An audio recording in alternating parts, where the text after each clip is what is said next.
ከዚህ በኋላ ኢየሱስ ከደቀ መዛሙርቱ ጋር ወደ ይሁዳ ምድር ሄደ። በዚያም እያጠመቀ ከእነርሱ ጋር ለጥቂት ጊዜ ቆየ።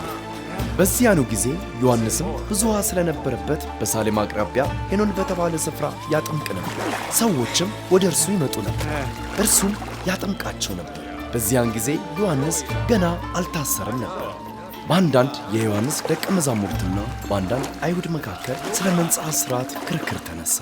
መምህር ሆይ ያ ከዮርዳኖስ ማዶ ካንተ ጋር የነበረውን አንተ ስለ እርሱ የመሰከርክለትን ሰው ታስታውሰዋለህ? እነሆ እርሱም ያጠምቃል፣ ሰዎችም ሁሉ ወደ እርሱ ይሄዳሉ። ማንም ሰው እግዚአብሔር ካልሰጠው በቀር ምንም ነገር ሊኖረው አይችልም። ከእርሱ በፊት ተልክ ያለሁ እንጂ እኔ መሲህ አይደለሁም ብዬ እንደነገርኳችሁ እናንተ ራሳችሁ ምስክሮች ናቸው።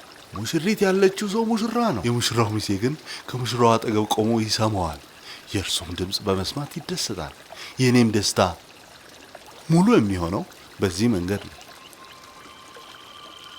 እርሱ ከፍ ማለት ይገባዋል፣ እኔ ግን ዝቅ ማለት ይገባኛል።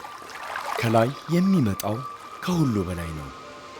ከምድር የሆነ ምድራዊ ነው፣ የምድርንም ነገር ይናገራል። ከሰማይ የሚመጣው ከሁሉ በላይ ነው። እርሱ ያየውንና የሰማውን ይመሰክራል።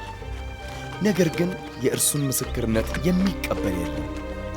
የእርሱን ምስክርነት የሚቀበል ግን እግዚአብሔር እውነተኛ መሆኑን ያረጋግጣል። እግዚአብሔር መንፈሱን የሚሰጠው መጥኖ ስላልሆነ እግዚአብሔር የላከው የእግዚአብሔርን ቃል ይናገራል። አብ ልጁን ይወዳል፣ ሁሉንም ነገር በእጁ አስረክቦታል። በወልድ የሚያምን የዘላለም ሕይወት አለው። በወልድ የማያምን ግን የእግዚአብሔር ቁጣ በእርሱ ላይ ይኖርበታል እንጂ ሕይወትን አያገኝም።